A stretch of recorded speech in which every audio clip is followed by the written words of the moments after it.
Assalamualaikum warahmatullahi wabarakatuh. Halo sahabat Untika, perkenalkan nama saya Pamor Benoto. Saya dari dosen Teknik Elektro, Fakultas Teknik Universitas Kepulauan. Untuk kesempatan hari ini saya akan membahas tentang energi terbarukan. Jadi mungkin akhir-akhir ini kita sudah sering mendengar ya tentang isu-isu energi ya. Karena suatu saat energi yang kita pakai saat ini adalah akan makin lama makin habis. Jadi sekarang orang peneliti ataupun yang lainnya sekarang lagi giat-giatnya untuk mencari sumber-sumber energi yang terbarukan. Artinya energi yang tidak habis atau baik masih bisa terbarukan selanjutnya. Oke, apa itu energi terbarukan? Itu ada energi yang dihasilkan oleh sumber energi terbarukan adalah seperti panas bumi, aliran sungai, atau air terjun ya, atau sinar matahari, angin, dan energi laut serta bioenergi. Nah, kemudian energi terbarukan ini pada umumnya adalah digunakan sebagai pembangkit listrik, itu 98%. Dan untuk campuran bahan bakar transportasi biasanya hanya 2%. Jadi sebagian besar energi terbarukan ini adalah digunakan sebagai pembangkit listrik yang akan menggantikan adalah energi-energi yang sekarang menggunakan bahan bakar fosil. Jadi bagaimana sifat-sifat energi terbarukan ini sehingga dia dapat digunakan sebagai alternatif untuk energi yang akan datang. Pertama, energi terbarukan ini adalah energi yang tidak akan habis. Seperti energi matahari, ya kita mungkin di negara tropis ini kita bisa merasakan bagaimana energi matahari itu sangat melimpah di negara kita ini. Kemudian energi angin, itu juga energi air. Yang kedua adalah dia energi matahari ini, energi terbarukan ini dia menghasilkan sedikit polusi. Ya, kita tahu isu yang sekarang yang kita jumpai adalah banyaknya polusi udara sehingga menimbulkan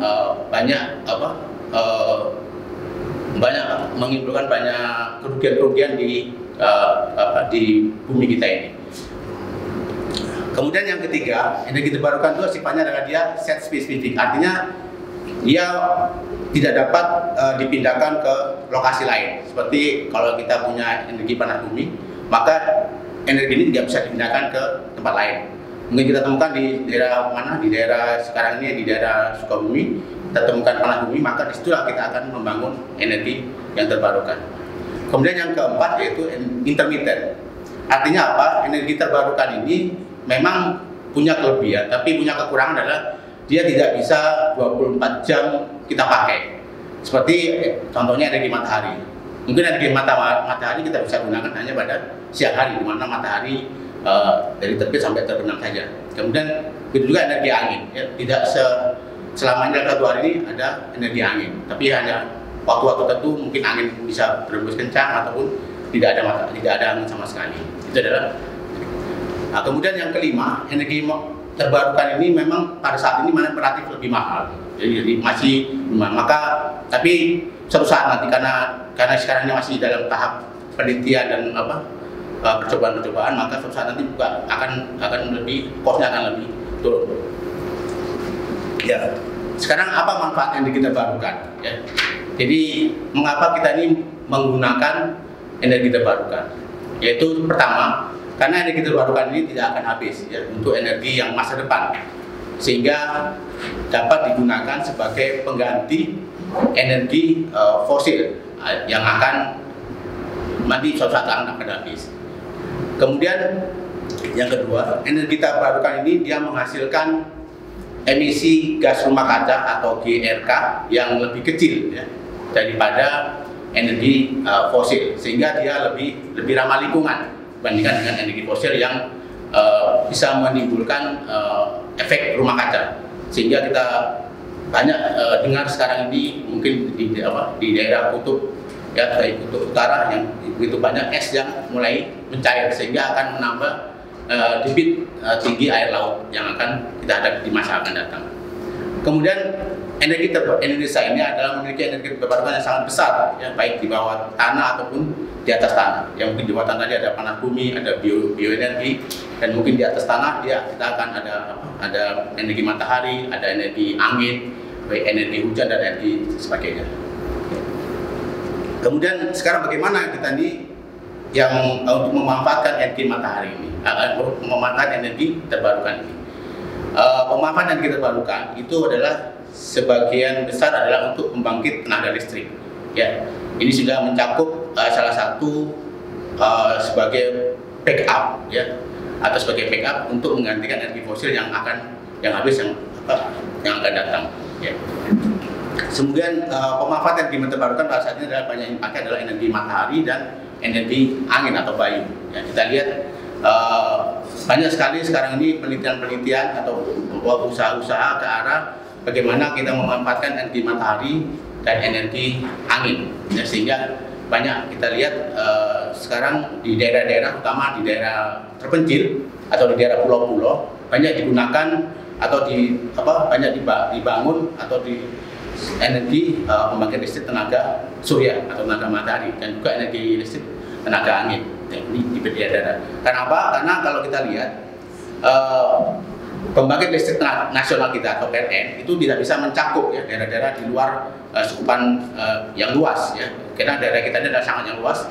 Kita mempunyai 17.000 pulau yang banyak sekali, sehingga di daerah pulau-pulau tertentu kita sudah mencoba untuk menggiatkan ataupun membangun energi matahari, energi surya, ya, sehingga bagaimana kita bisa membangun suatu pembangkit listrik yang mandiri di suatu daerah atau suatu pulau yang tidak tersentuh atau tidak terjangkau oleh PLN atau listrik negara. Oke, kemudian dalam hal ini maka kita akan jelaskan dulu. Jadi dalam topik kali ini saya akan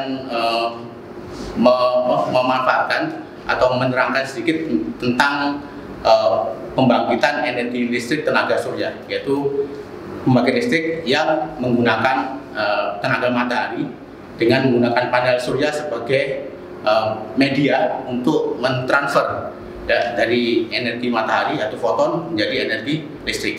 Ya. Jadi secara umum PLTS ini adalah digunakan untuk daerah-daerah yang mana tidak terjangkau, manfaatnya paling besar digunakan untuk daerah-daerah yang mana tidak terjangkau oleh energi oleh PLN atau energi listrik yang pada umumnya, ya. Sehingga suatu daerah atau suatu pulau dapat menggunakan energi ini secara lebih besar manfaatnya dibandingkan dengan daerah-daerah perkotaan. Sekarang ini adalah kesenang arahnya. Kemudian kita lihat dalam PLTS ini kita ada 3 sistem yang ada, ya. Jadi sistem PLTS ini terbagi menjadi 3 jenis. Pertama adalah sistem PLTS off grid. Off grid artinya adalah off daripada grid itu jaringan, ya, jaringan, sehingga dia terlepas daripada jaringan. Jaringan itu ada jaringan PLN, jaringan sudah ada di saat ini. Jadi ini adalah menggunakan PLTS atau pembangkit listrik tenaga surya secara mandiri. Jadi sehingga standalone yang digunakan untuk secara mandiri. Kemudian PLTS ini banyak digunakan di daerah terpencil yang tidak terdapat pasokan listrik daripada PLN. Kemudian kita lihat bahwasanya untuk PLTS ini dia tidak terhubung dengan jaringan listrik PLN, ya, sehingga dia dapat mandiri. Tapi kelemahan daripada PLTS ini adalah apabila kita bisa mencakup daya yang besar, maka kita membutuhkan biaya yang sangat besar sekali, ya. Artinya untuk mengurangi biaya kos ini, maka kita buat yang kedua, yaitu sistem PLTS secara on grid. Artinya dia akan dihubungkan dengan jaringan PLN. Jadi dia separuh-separuh, ya. Jadi jaringan PLN ini akan dihubungkan dengan PLN sehingga dia akan dapat tujuannya adalah untuk mengurangi beban biaya listrik dari PLN. Biasanya dari PLTS on grid ini dia gunakan adalah pertama siang hari dia gunakan untuk siang hari dia akan bisa menyimpan matahari, menyimpan energi dari matahari, sehingga pada saat malam hari digunakan mungkin lampu penerangannya digunakan PLTS ini. Kemudian untuk alat yang lain, yang listrik yang lain mungkin lemari es, ya, mungkin AC, atau tetap menggunakan listrik PLN. Tapi pada dasarnya bisa mengurangi penggunaan atau mengurangi biaya daripada PLN, biaya listrik PLN. Kemudian yang ketiga yaitu sistem PLTS hibrid. Sistem PLTS hibrid adalah gabungan daripada PLTS menggunakan dengan yang lain selain PLN. Misalnya kita mungkin PLTS menggunakan dengan angin ya, jadi PLTS dengan pembangkit tenaga angin, jadi kita gabungkan sehingga ini bisa juga untuk tujuannya adalah dapat memberikan lebih daripada pembangkitan atau menyimpan energi yang lebih banyak dibandingkan dengan apabila kita berdiri sendiri ya, mungkin PLTS sendiri ataupun PLTS dengan PLN ya. Ya, jadi selanjutnya saya akan jelaskan sedikit bagaimana apakah komponen PLTS secara umum ya, secara umum. Itu yang pertama kita gunakan yaitu panel surya atau solar cell. Jadi solar cell adalah komponen utama yang digunakan untuk merubah energi radiasi matahari atau intensitas matahari menggunakan energi menjadi energi listrik atau DC ya, dalam hal ini DC atau dari current atau arus searah. Kemudian PLTS ini biasanya ada dua ya secara umum, yaitu ada monokristalin dan polikristalin. Jadi efisiensinya untuk monokristalin itu biasanya adalah antara 18% sampai 24%. Ini efisiensi ada efisiensi perubahan dan mengubah energi matahari menjadi energi listrik ya. Jadi sehingga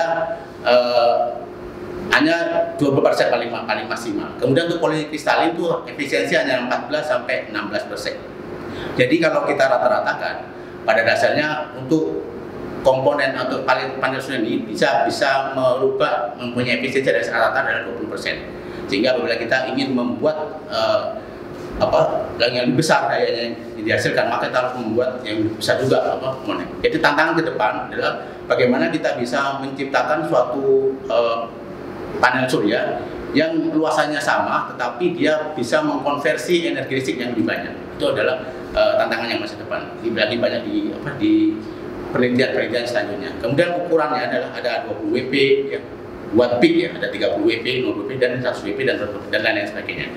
Nah, kemudian yang kedua yaitu solar charge controller. Di solar controller adalah digunakan untuk sebagai alat untuk pengisian ke baterai. Jadi dari panel surya diisi ke baterai. Jadi fungsi solar charge controller adalah sebagai untuk pertama adalah untuk overcharge supaya tidak overcharge lagi. Supaya apabila ada tegangan sudah memenuhi, dia akan memutus arusnya. Kemudian untuk solar charge control ini dia ada tiga ya, ada jenisnya, ada PWM, pulse width modulation, ada MPPT atau maximum power tracker atau MPPT. Kemudian ukurannya ada 10 ampere, ada 20 ampere, ada 30 ampere dan sebagainya. Ini ada. Kemudian yang ketiga itu ada komponen paling penting adalah baterai. Digunakan sebagai penyimpan atau penyalur energi listrik yaitu DC ke beban. Ya, jadi ini juga ada beberapa jenis yaitu ada lead acid, ada lithium in, ada zinc air dan sebagainya. Ukurannya pun ada macam-macamnya tergantung daya atau beban yang akan kita gunakan, sehingga akan menentukan berapa besar ukuran baterai yang akan kita pakai. Nah, kemudian yang keempat yaitu inverter. Ya, inverter ini adalah untuk alat yang digunakan untuk merubah dari arus DC atau arus searah menjadi arus AC atau arus bolak-balik. Jadi inverter ini apabila kita ingin menggunakan sebagai menggerakkan ataupun menghidupkan AC ataupun es, maka kita gunakan inverter ini. Jadi dia merubah arus DC dari aki menjadi arus AC ya. Ini juga ada beberapa jenis, ada 3 ya, square wave, modified sine wave dan pure sine wave. Kemudian yang ukurannya pun ada macam-macam tergantung beban yang akan kita gunakan untuk yang kita pakai untuk mengkonversi daya yang akan kita pakai. Ya, ini secara umum adalah rangkaian PLTS secara umum standalone ini secara off grid adalah panel surya, kemudian ada controller, ada aki ataupun baterai, kemudian ada inverter apabila kita ingin mengubah energi listrik yang AC, jadi kita gunakan. Ini ada beberapa langkah-langkah pemasangan PLTS. Jadi pertama kita harus letakkan komponen, kemudian kita harus hubungkan. Pertama adalah menggunakan STC ke hubungan dulu ke baterai dulu. Jadi ya dihubungkan ke baterai dulu. Baru kita hubungkan ke panel surya. Jadi ini biasanya ada negatif positif ya, dia boleh terbalik. Ini harus kita perhatikan. Jadi pemasangan tidak boleh terbalik. Kalau terbalik dia akan short, nanti akan terbakar.